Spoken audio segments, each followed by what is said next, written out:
She has a lot to teach us. Some of the things we learned in med school, she's already talking about them at 9 years old. I had a deep obsession with wanting to become a doctor who will cure diabetes. Very soon, the University of Toronto also realized that they couldn't really manufacture the amounts of insulin that were needed to treat. If you get diagnosed with diabetes, just calm down. I've also been through that. And if you feel scared, don't be scared. Because That's why I'm here. I know all about diabetes. Let's go inside the body and see what's happening. Your body's made of cells powered by glucose, which gives you the energy to play and run and grow. Glucose, where are you?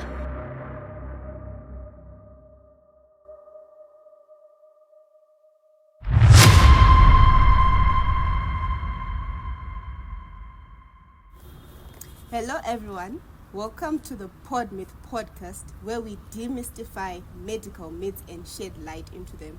Today we have a special guest on set and we'll be talking about diabetes. Not the textbook diabetes that we read about, but we're going to have a real life story with a brave young lady who is living with diabetes and is managing to thrive even with the condition. She has gone on to become an advocate for diabetes and also to educate people on social media platforms on what diabetes is, and I can't wait to hear more from her. Hi Laura, how Hello, are you? I'm fine. Welcome to the PodMyth podcast. Thank you. So we're having a conversation earlier about what you want to be when you grow up. Can you tell our viewers what you want to be when you grow up? So when I grow up, I want to become an endocrinologist. What is an endocrinologist? An endocrinologist is a doctor that specializes in chronic diseases. Oh, that's wonderful. So what inspired your decision to become an endocrinologist? So after I got diagnosed,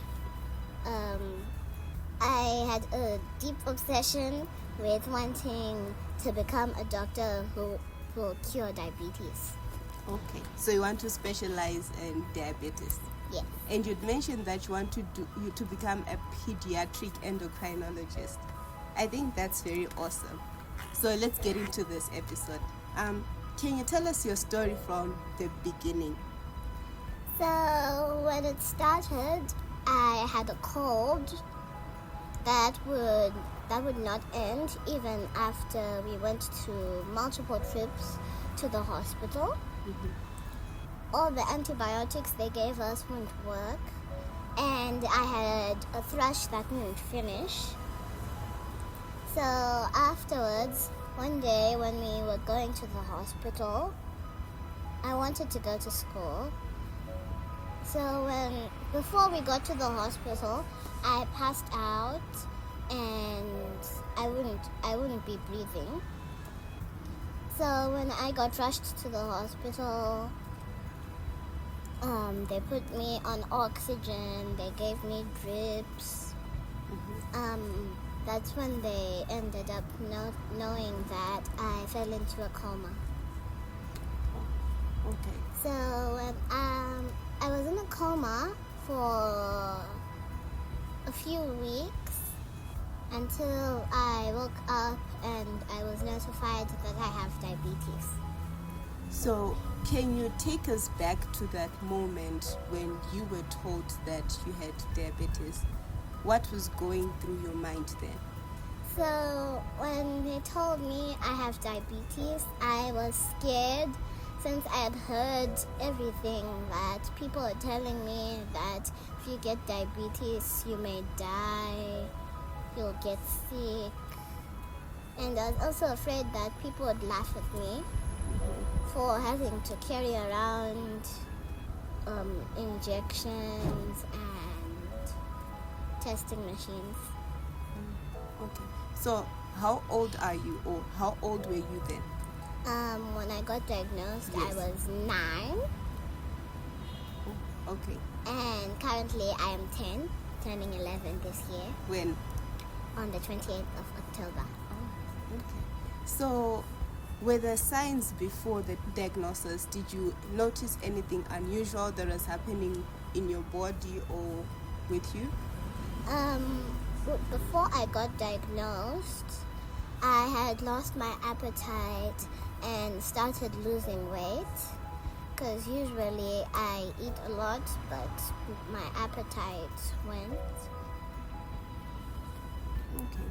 So, how did your family react to you being diagnosed with diabetes? I understand your mother has been there every step of the way. How was it like for her? My mom was crying. Even though I was in the coma, I could hear her crying. She would sometimes hold me, and I would try to wake up, but then I couldn't. Okay. So now that we are a year after what happened, and back then you were scared, right now, how is it like for you? Are you still scared? And what have you done? What have you been doing to make sure that you fight this head on? You're not scared anymore and you're facing people. So now I'm not scared. I'm actually proud to be a diabetic because now I know that many people and children are suffering from diabetes. So a lot of people don't know what diabetes is, and we've been throwing around this word a lot. So can you break it down simply for the people watching us at home, what diabetes is? So diabetes is a condition. There are many types, but the two main types are type 1 and type 2. Type 1 is whereby the pancreas is not producing insulin, and it is a very serious condition. And type 2, the type of diabetes caused by lifestyle. There are two main types of diabetes, type 1 and type 2. They're different conditions, but they're both serious. There are some other rarer types of diabetes too. What all types of diabetes have in common is that they cause people to have too much glucose in their blood. But we all need some glucose. It's what gives us our energy. We get glucose when our bodies break down the carbohydrates that we eat or drink, and that glucose is released into our blood. We also need a hormone called insulin. It's made by our pancreas, and it's insulin that allows the glucose in our blood to enter our cells and fuel our bodies. If you don't have diabetes, your pancreas senses when glucose has entered your bloodstream and releases the right amount of insulin so the glucose can get into your cells. But if you have diabetes, this system doesn't work. When you've got type 1 diabetes, you can't make any insulin at all. If you've got type 2 diabetes, it's a bit different. The insulin you make either can't work effectively or you can't produce enough of it. In both types of diabetes, because glucose can't get into your cells, it begins to build up in your blood. And too much glucose in your blood causes a lot of different problems. To begin with, it leads to diabetes symptoms like having to wee a lot, being incredibly thirsty and feeling very tired. You may also lose weight, get infections like thrush, or suffer from slow healing wounds. Over a long period of time, high glucose levels in your blood can seriously damage your heart, your eyes, your feet, and your kidneys. These are known as the complications of diabetes. But with the right treatment and care, people can live a healthy life. And there's much less risk that someone will experience these complications. If you've got diabetes, you can find lots of information and support about living with it using our website and helpline, as well as campaigning for everyone with diabetes to get the right care, so we can develop new treatments and one day find a cure. You can find out more about type 1 and type 2 diabetes and how they're treated in our next videos. Okay, that's good. So which one do you have? I have type 1 diabetes. I am a proud type 1 diabetic. Okay, So how does it play out in your day? How does it influence your day? What is it that you have to do differently from the other children your age? So usually the injecting parts, and I don't really have to worry about testing because I have a continuous glucose monitor. On your phone? Yes. Oh, okay. Over here. Okay. So how often do you have to check? So sometimes if my sugar is high or low, that's when I have to use the glucometer so that I make sure it's accurate. You mentioned that you use injections, right? Yeah.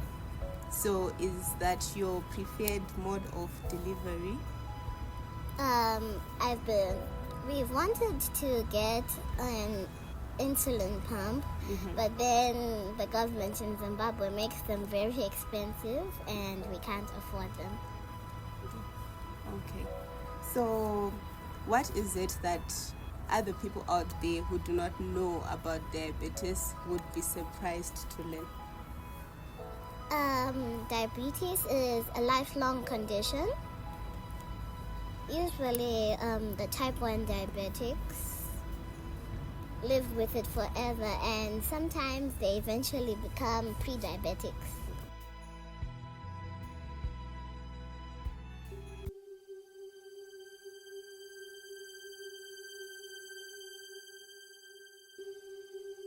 Good night. Sleep tight.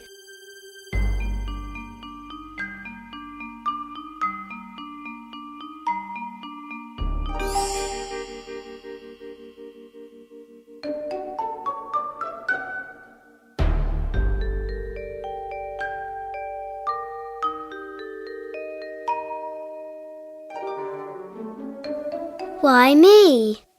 What's up? What are you? I'm me.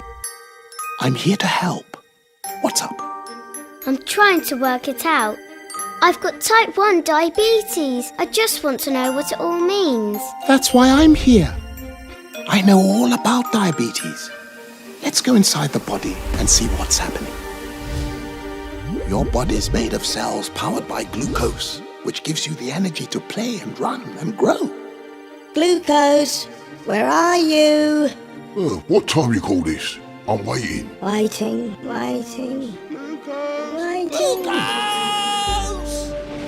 Your stomach breaks down carbohydrates from some foods like rice, bread, and sugar to make glucose. And this travels in the bloodstream to your cells. Glucose, where are you? The glucose needs something called insulin to unlock the door to your cells so it can get in. Your body makes insulin in the pancreas, which is just below your stomach. When you have type 1 diabetes, your body doesn't make any insulin. It's not because of anything you or your parents or anybody else did. It just happens. When the cells can't get any glucose, they feel very tired and can't do things like they used to. So tired. Time for 40 winks. The body starts to break down fat to get energy and might lose weight too. The body decides there's too much glucose, so it tries to get rid of it by making you pee. Peeing a lot makes you thirsty. The cells really need glucose. How can we get it to them? That's where insulin comes in. Because your pancreas doesn't make it anymore, you can give yourself insulin to help the glucose get into all your cells, so they have all the energy they need. Glucose! Am I glad to see you? Fabulous, darling.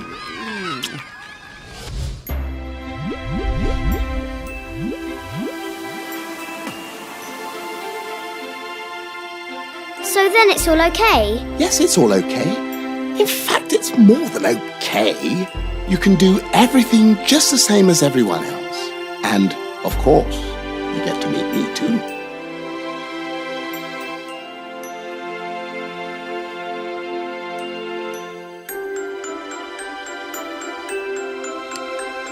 Good night. Sleep tight. Good night. And remember, you can always call me when you need me.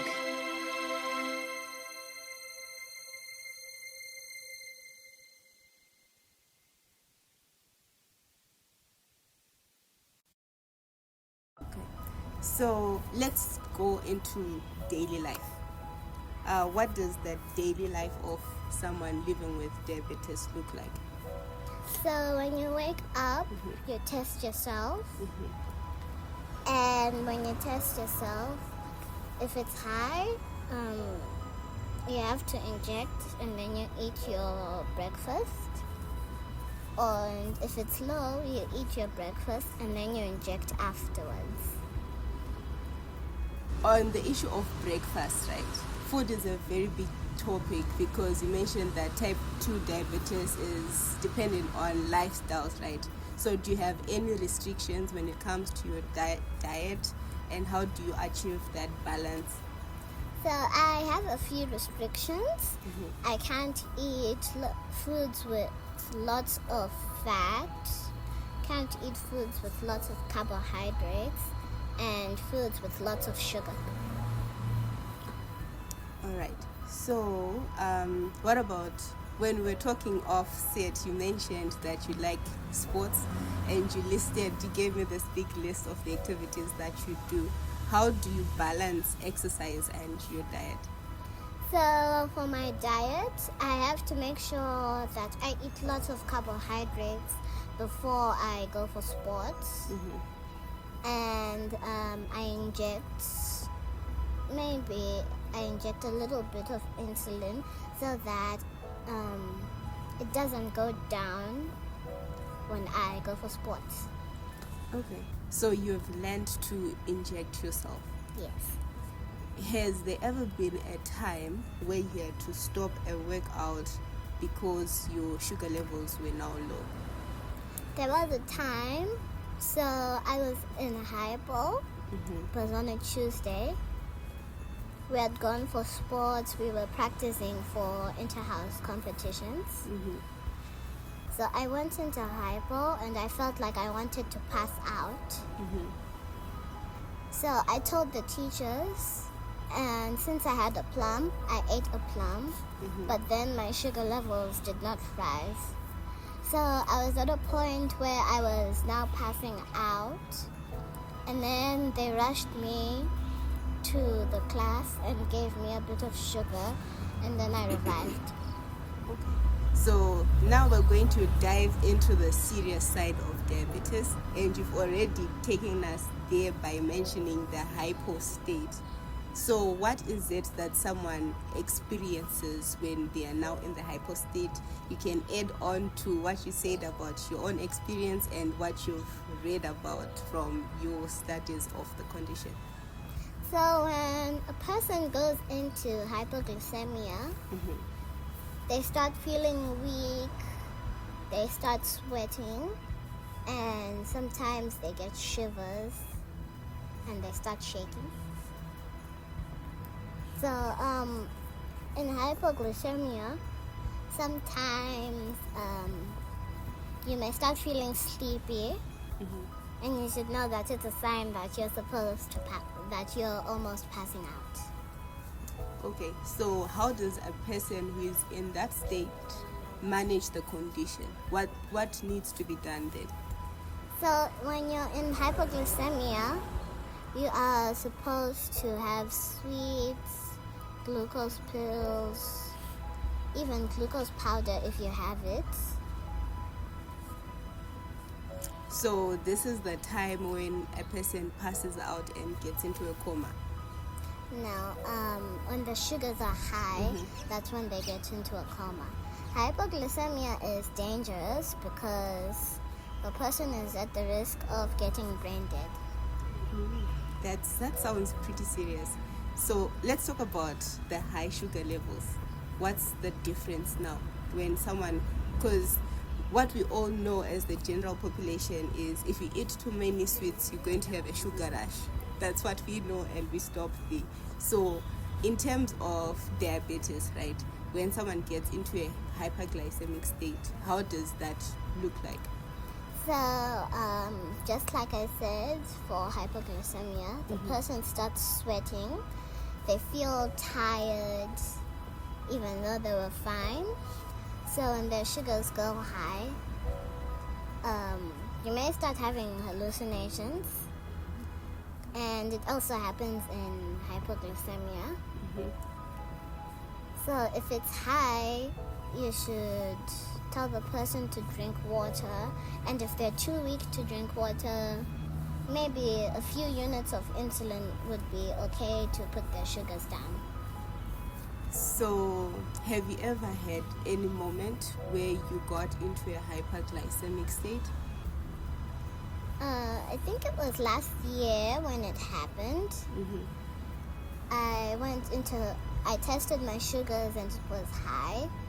And those times, since I was very scared, I would have panic attacks. So when I had those panic attacks, my sugars would go even higher and I'd have to be rushed to hospital. Okay.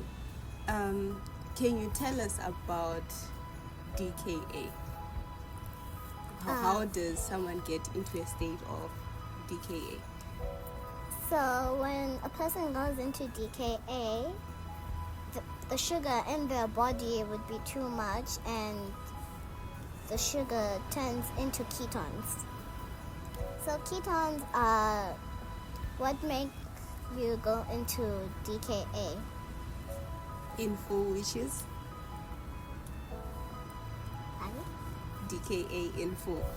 DKA, it would be like you're in a coma, but then, since you're in a coma, you don't really know what's going on. So when you go into DKA, everywhere, like for me, this is what I experienced. So every part of my body was painful. I couldn't move, I couldn't breathe, and I would be frequently vomiting. So, what would you educate the viewers out there and anyone listening to this? What would you tell them? What should they do when they see a diabetic in distress?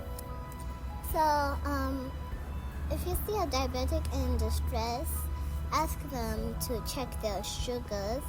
If it's high, you give them water, and if it's low, you give them sweets or glucose pills.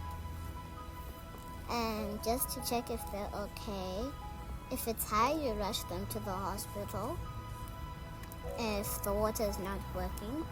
And if it's low, if the sweets aren't working, you should also rush them to hospital because hypoglycemia is very dangerous.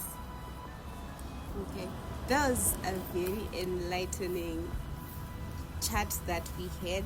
So before we finish off, we're going to throw some statements at you and you're going to tell us whether they are a fact or a myth.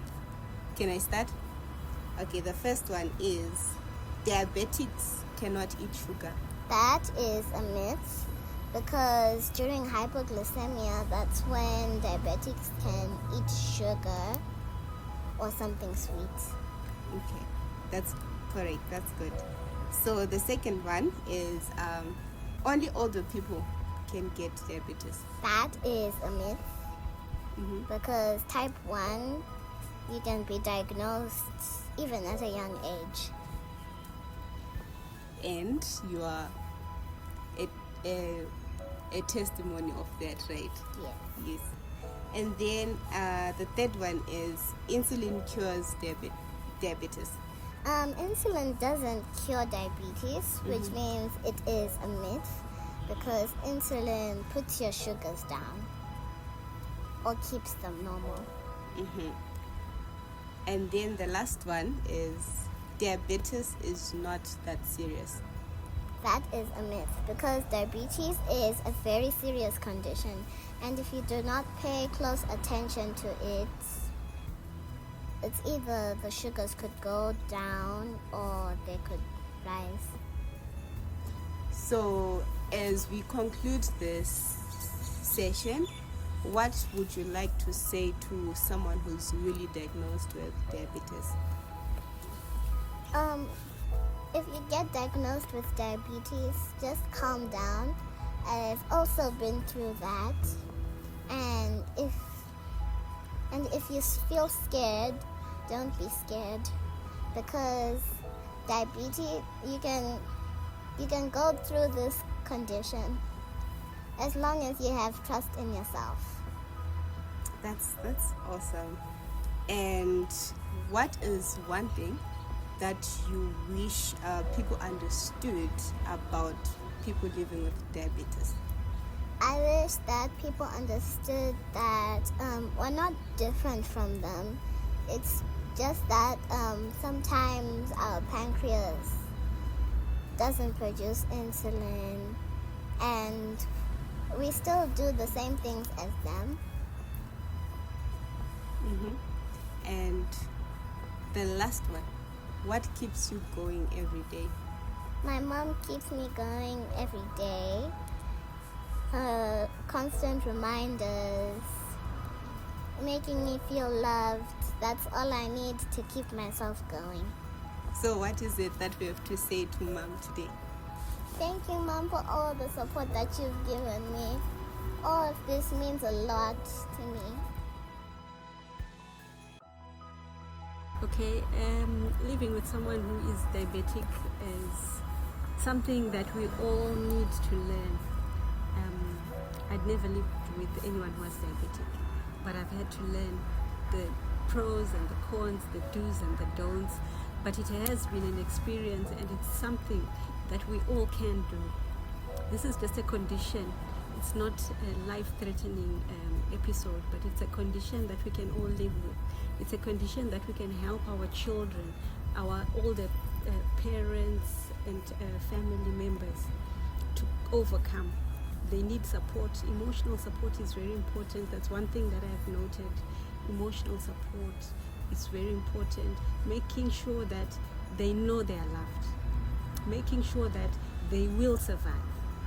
I intend to see Laura's grandchildren. I intend to see her graduate, getting married. These are all the things that I look forward to. Okay, that's so sweet.